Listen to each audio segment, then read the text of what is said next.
cet après-midi, je vais te dire une chose. Ce qui va changer ton avenir.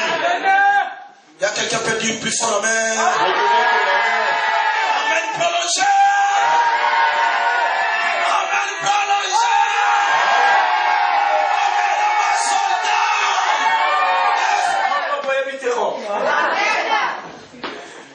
Amen est prolongé. Amen. Amen à la soldat. Amen. Amen. Est-ce que tu comprends là? Amen prolongé.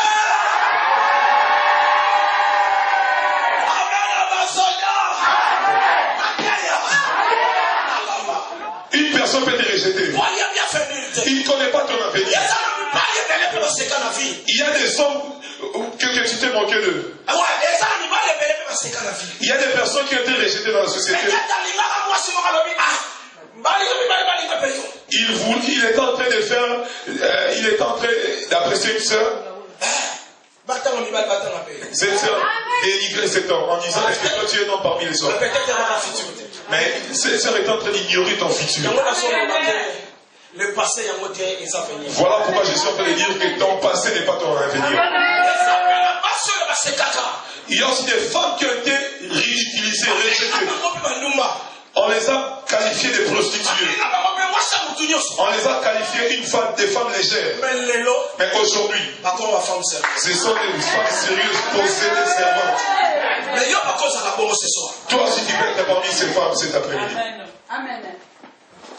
Le passé n'est pas ton avenir. Ton passé n'est pas ton avenir. Il y a des personnes qui se moquent de toi. Il y a une cause pour qu'ils se moquent de toi. Mais cet après-midi, j'aimerais t'aider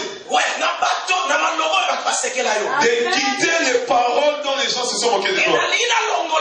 J'aimerais t'aider à quitter où tu as été condamné qualifié de pauvre. Et enfin qu'aujourd'hui tu deviennes riche. Non, une personne n'est pas bénie parce que les hommes veulent que tu sois béni. Une personne ne peut pas se marier parce qu'une personne veut que tu te maries. Une personne est bénie parce que c'est Dieu qui veut que tu sois béni.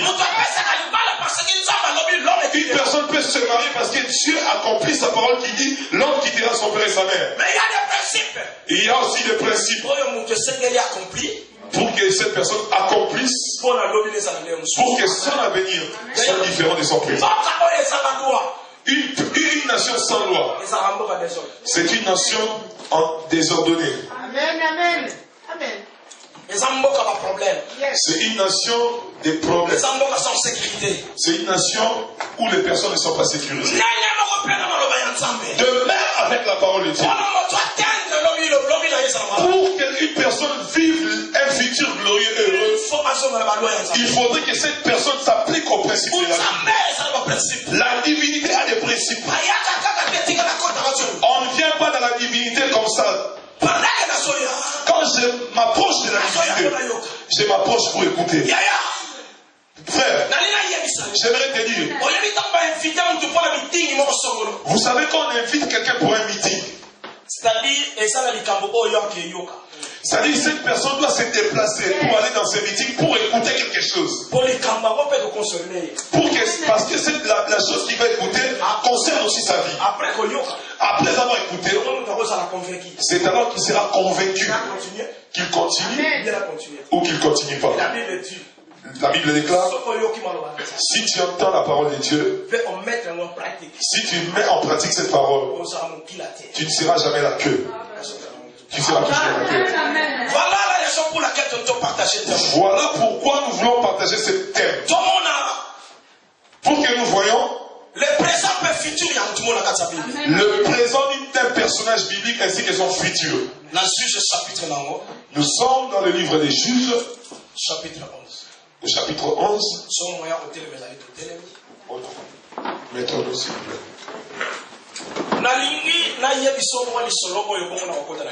J'aimerais te relater cette histoire qui me permettra de plonger dans mon message.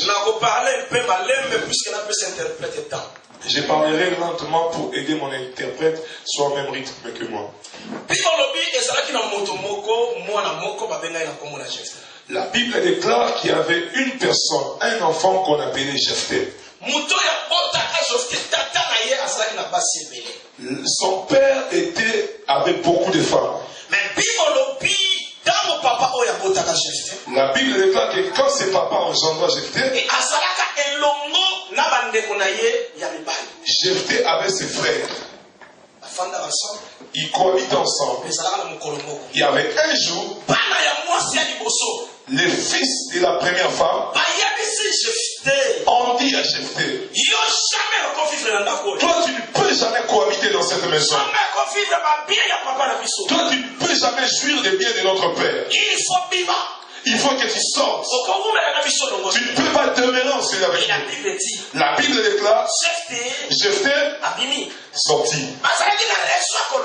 Ils avaient raison de dire. Parce qu'il était la femme d'une autre femme qui n'était pas officiellement mariée. Jephthé sorti.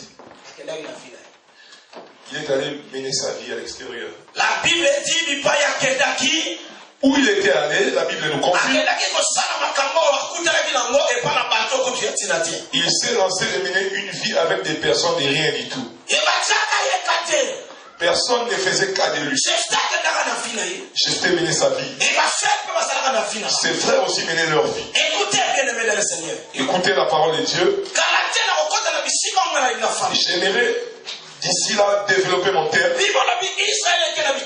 La Bible déclare qu'Israël est en guerre. Quand ils sont partis, les frères de Jephthé qui ont chassé Jephthé étaient aussi là. La Bible déclare qu'Israël est en guerre. Quand ils sont allés en guerre, pendant leur parcours,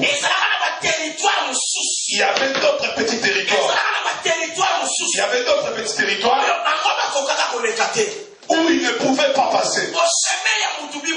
La Bible dit que le chemin de nom, c'est Dieu qui connaît le chemin de nom. Je peux entrer dans les toilettes conjugales. Les réalités que je rencontrerai, je ne connais pas. Je peux me retrouver en Europe. Les réalités que je dois confronter pour réussir ma vie, je ignore cela. Le problème est l'avenir. Qui connaît l'avenir? Voilà pourquoi dans la vie, ne fais pas tout ce que les autres sont en train de faire. Ne fais pas tout ce que tous les autres font. Toi, tu es un enfant de Dieu. Tu marches selon les principes célestes. Tu ne marches pas comme les humains se comportent. Tu ne marches pas selon la loi européenne. Tu ne marches pas selon la loi africaine. Toi, tu dépends de la parole de Dieu. La Bible déclare que la parole du Seigneur est une lampe à tes pieds. Non, tu vois que nous sommes européens, nous vivons en Europe, ceci est permis. Est-ce que c'est que l'Europe permet? La Bible le permet. Est-ce que la loi de l'éternel, est-ce que la loi de l'éternel, la loi céleste, est-elle compatible avec la loi européenne? Frère, ça passe. Est-ce que la loi de ça passe? Bien aimé, nous en Europe, ça passe. Est-ce que dans la loi de Dieu, ça passe?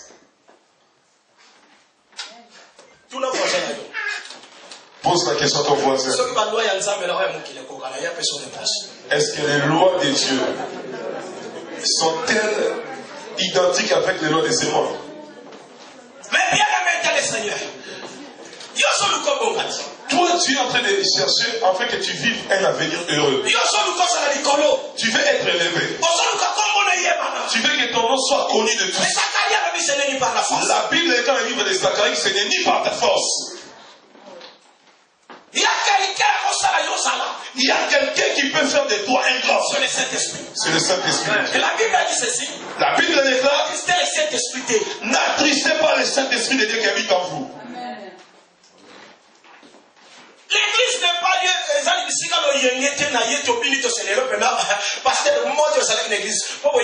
l'église n'est pas une mutualité ou n'est pas un mouvement où que les gens doivent se retrouver quand il y a de l'ambiance. Mais est-ce que l'église vraiment a comme objectif l'ambiance?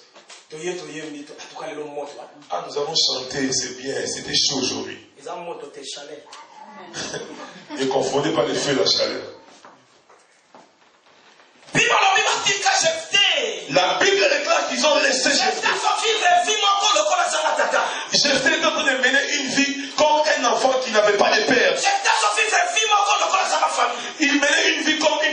n'avait pas de famille.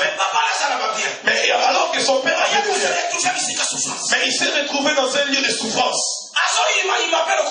Il est en train de murmurer comme tout le monde. Je suis dans ce monde, on dirait que je n'ai pas de frères à moi. Parce qu'il était rejeté peut-être.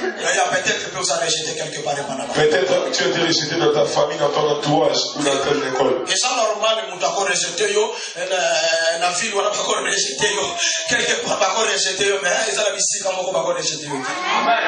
Il est permis aux hommes de te rejeter, mais il y a un lieu où il n'est pas permis aux hommes de te rejeter. La Bible est claire qu'ils sont pas vrais.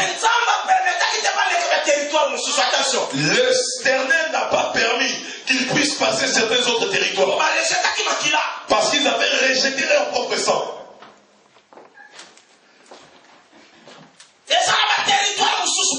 Il y a d'autres territoires bien aimés. Tu peux enfanter.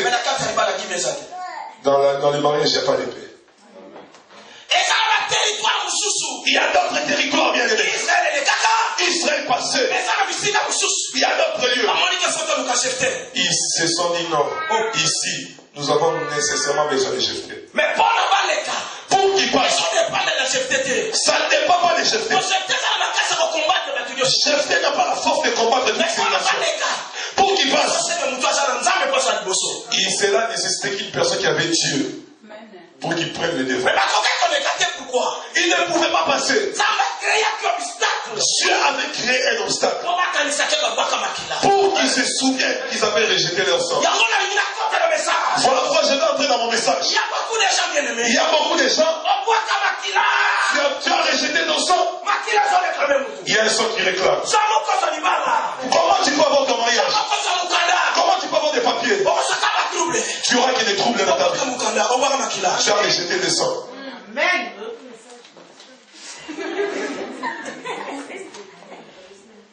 La Bible dit dans le livre d'Apocalypse. La Bible nous dit dans le livre d'Apocalypse. Chapitre 6, verset 10.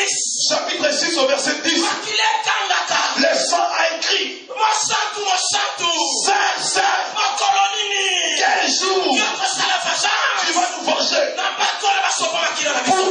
contre les gens qui ont versé notre sang. Le sang réclame. Où tu as versé le sang? Mais dans la poste à la longue. Et j'ai besoin de vaincre. Mais souviens-toi des sangs que tu as versé. Des choses que j'ai vécues en 2009. En 2010, je ne vivrai pas ça. Mais tu es en train de souffrir. Parce qu'il y a un sang qui te réclame. Des choses que j'ai vues en 2010. En 2011, je ne verrai pas ça. Tu souffres toujours. Tu ne sais pas la cause. Il y a un sang qui crie contre toi. Il y a d'autres qui ont souhaité. Bonne année. Entre bien dans cette année. Succès, bonheur, succès. Tu as reçu différents souhaits. Ainsi que les paroles des grands pasteurs. Même les paroles des prophètes. Tu as passé la nuit dans une veillée. Rien ne marche dans ta vie. Il y a un sang. Dieu n'a pas permis qu'ils franchissent un territoire. Parce qu'ils avaient laissé le sang quelque part. Ils avaient rejeté leur sang. J'aimerais te dire bien aimé. Peut-être tu es un garçon. Tu es une femme. Tu avais dit que tu devais avorter. Parce que c'est juste le sang. C'est pas un homme. C'est pas un humain. Le sang crie. Il ne faut pas suivre ce que les autres font. En Chine, ils ont donné une loi. L'avortement est permis en Chine. Parce qu'ils sont non. Mais dans la loi de Dieu, c'est pas permis. C'est interdit. Jésus dit à Pierre, remets ton épée en place. Celui qui tuera par l'épée sera tué par l'épée. Attention frère et sœurs. Que l'Europe ne compromet pas. Marche selon les lois de Dieu. Son avenir sera heureux. Dieu avait mis des limites. Parce que tu ne sais pas comment est-ce qu'on donne une offrande à l'église.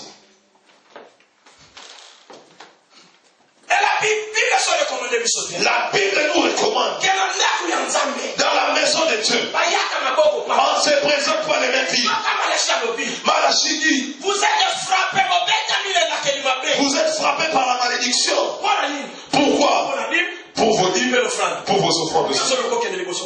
Comment tu vas aller de l'avant?